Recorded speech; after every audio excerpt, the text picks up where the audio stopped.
Okay, so it's almost 2 o'clock in the morning and I can't sleep. And I just thought I'd throw this out there because I can, and nobody can stop me. I that's the TV.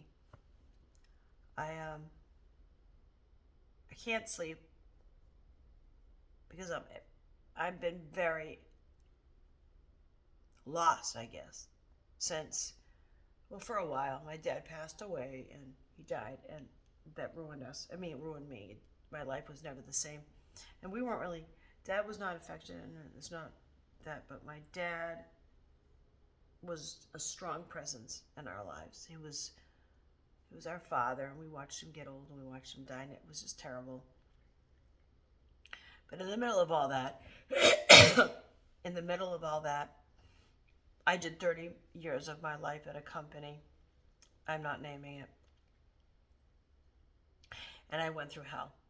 It started off rough, and it got worse. And then towards the end, it didn't get worse. It just became, I was like the tumbling tumbleweed, the elder employee, the senior employee that, um, gets, doesn't get really big pay raises. There's no room for growth. There's it's just, it's a very abusive feeling, even though the job was a good job, because I can say this, it was a union job. So you do get a pension and you get an annuity. So you don't leave there with nothing. You leave there knowing that at a certain age, if you make the full service pension, you get it. You'll get the 30-year pension, which is what I did. And then I split faster than a bat out of hell. I was the victim of so much abuse, and I was told not to talk about it and just to think about the good things, and don't talk about this person and what they did. Don't just let it go what happened under this particular administrator. And it's hard to let it go, and I have the right to say that, because what happened to me was beyond, like, beyond. I don't work there anymore.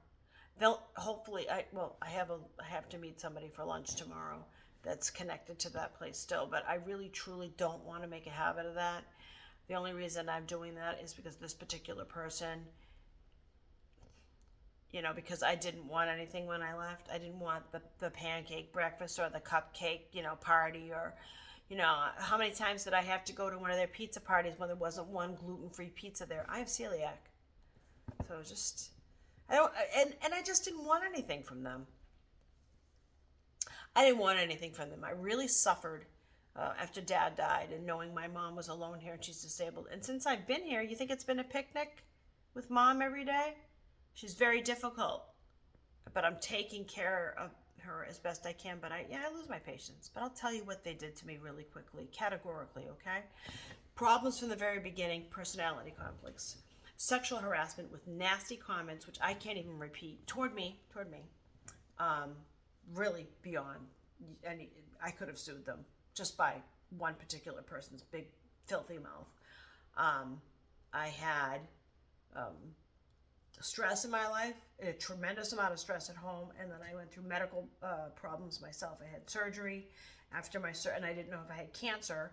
After that surgery, they lied to me, and they said that I was going to be doing photography for the office, and they were going to send me on the field, and I was going to have my own agent, and then it was going to be great. I was going to be the official photographer for the company. At that time, I was a senior medical claim examiner. I wasn't a photographer, even though that's my jam. I love photography.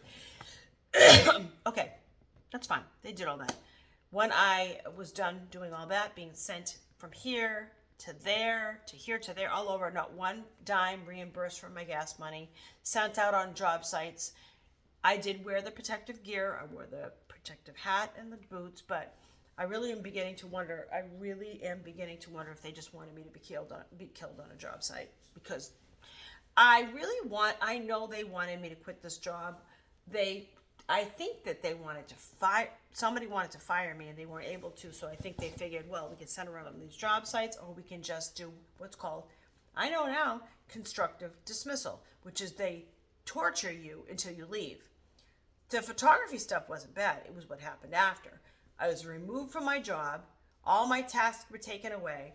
I was put in a mailroom in a corner with all the machines going. All these machines going in, I was supposed to enter birth certificates, marriage certificates, and socials and send them down to the health and welfare department, and then they would re-add them.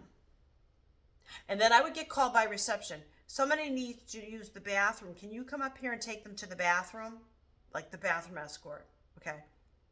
These might seem like little trivial things to you, but they add up over time, okay? It was a very manipulated way, it was very manipulative way of humiliating somebody, demeaning somebody, taking away their tasks, not raising their pay, giving their children, the directors coming in, or people that were put in directors' positions, all their kids are all lined up for those lucrative jobs.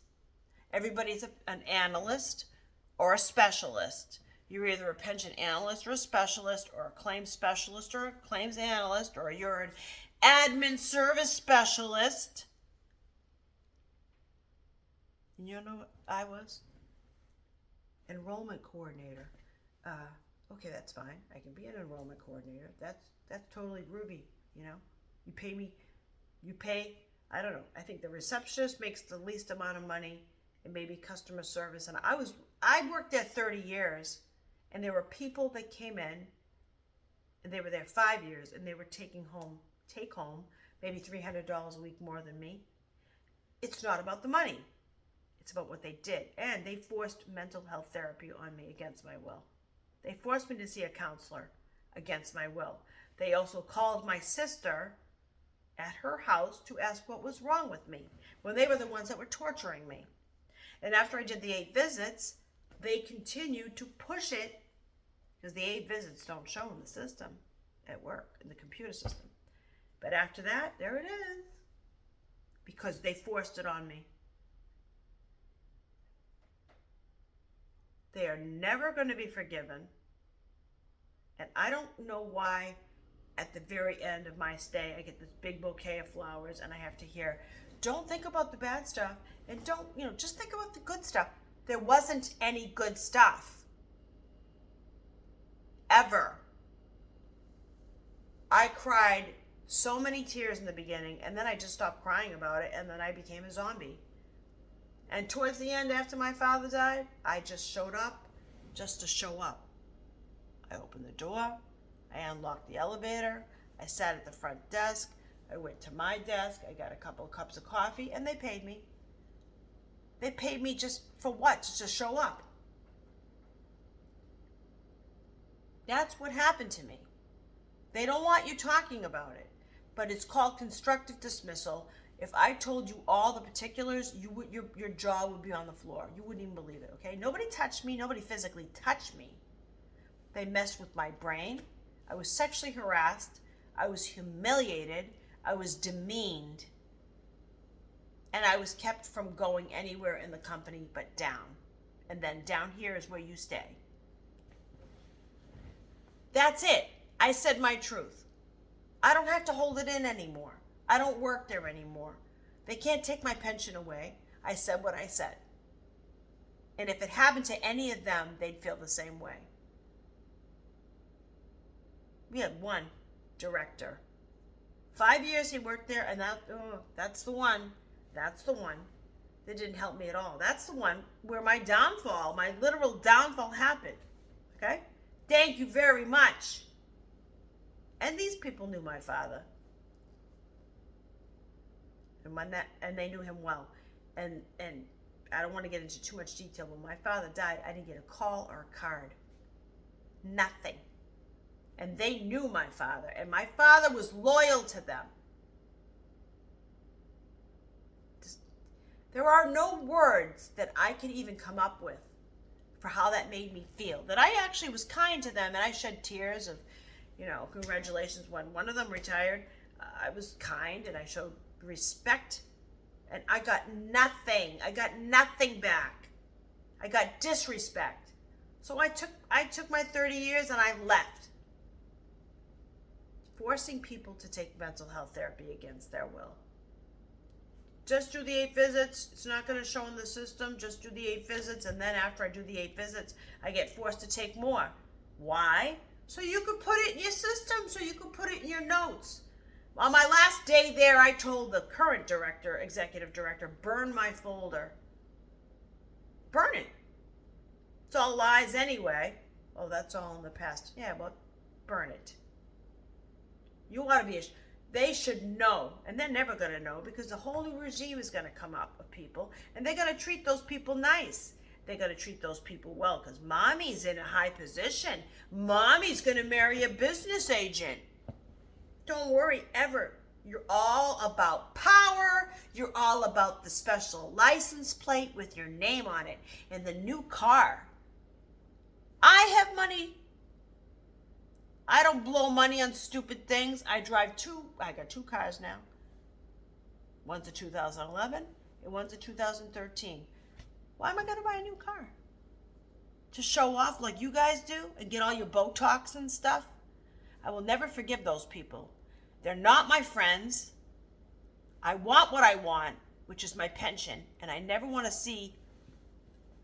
I have to meet somebody for lunch tomorrow, but I don't want to see them anymore. Okay? I might even tell this person, I mean, it's nice to see you. I enjoy this, but I'm not making a habit of. I don't want to see them anymore.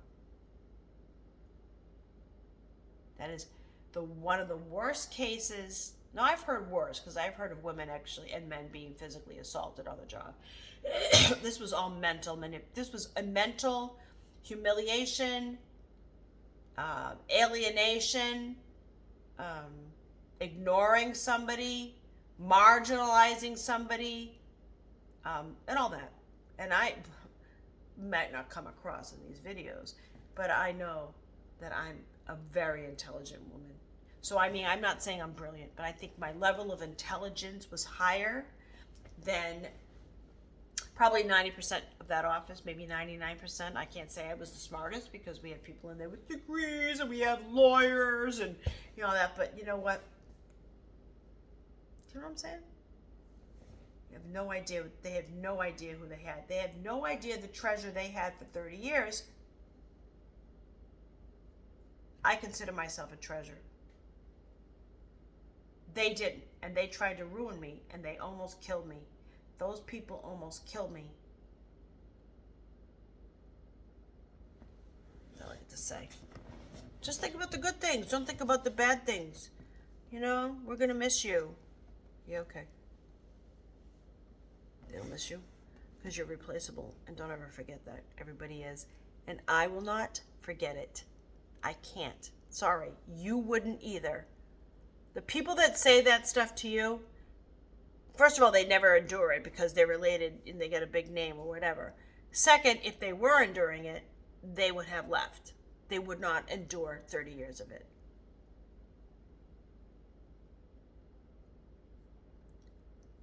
And that's all I have to say.